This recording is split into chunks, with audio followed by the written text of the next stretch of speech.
Dem baş temaşevanê nêcan. Em bi bernameya Dîroka Kurdistanê careke din li pêşberî we ne. Me berî vê behsa Konfederasyona Naîrî û Urartuyan kiribû. Em ê di vê beşê de jî behsa Împaratoriya Medan bikin.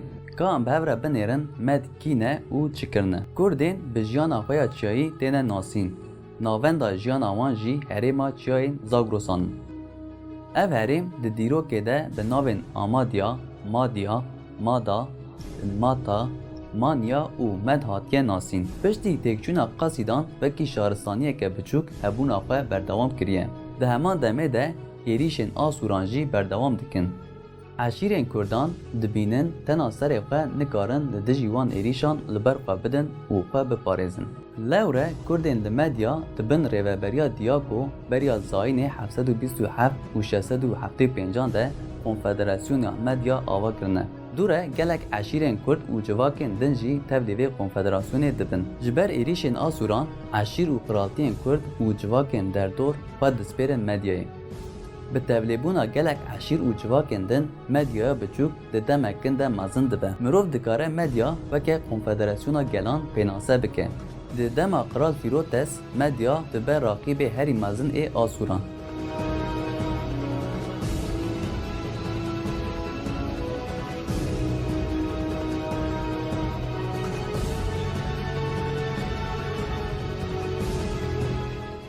Paytextê wan Ekbatana ye. Navendek dîrokî, siyasî û çandî ya Kurdên. Îro jê re hemedan tê gotin. Ala wan ji rengên kesk, sor û spî pêk tê. Li ser sûretê şêr, roj û taca qiraltiyê heye. Qiralên wan ên navê wan tê zanîn û hane: Diyako, Phraotes, Serê Mezin û Astiyages. Konfederasyona Gelan serkeftina xwe ya herî mezin li hemberî asûran bi dest dixe. Dibin pêşengiya Medan de hemû civakên Kurdistanî û Mezopotamyayê dibin yek û êrîş dibin ser asûran. Êdî ji parastinê zêdetir êrîş dikin. Ji ber ku gelên semîtîk jî ji qiralên asûran aciz bûne alîkariya Medan dikin.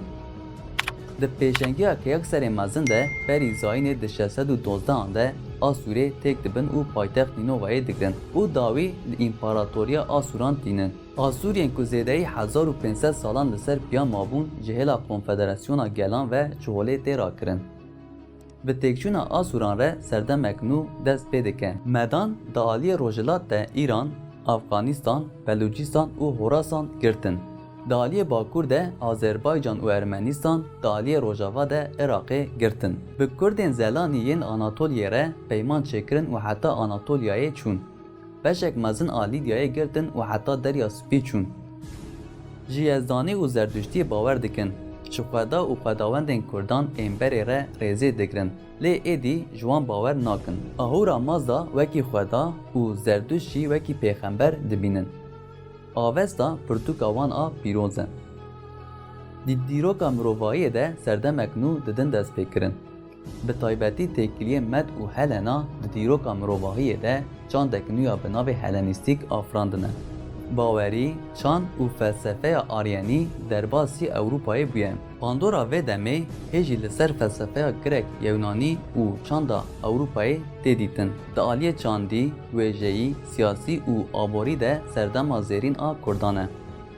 Zimanê Kurdî di vê demê de li rojhilata navîn belav bûye. Bawerî, çand û wêjeya Kurdan jî bi heman awayî hakîm bûye. Di dema Medan de mîmariya Kurdan jî gelek pêş ketiye. Ji Afganistanê heta Azerbaycan, Ermenistan û Îranê gelek berhemên ji dema Medan mayîne hene. Ji Hindistanê heta Deryaya Spî vêyên bazirganiyê bi ewle bûne. Bazirganî di vê demê de pêş ketiye û li rojhilata navîn aştî, aramî serwer bûye. Di dema Astiyages de bûye Împaratoriya herî mezin a cîhanê. Di dema xwe ya herî bêhêz de li hemberî Qral Astiyages darbeyek pêk hatiye. Biraziyê wî Harpagos û Dariusê Persî li dijî Astiyages darbeyek navqesrî pêk tînin.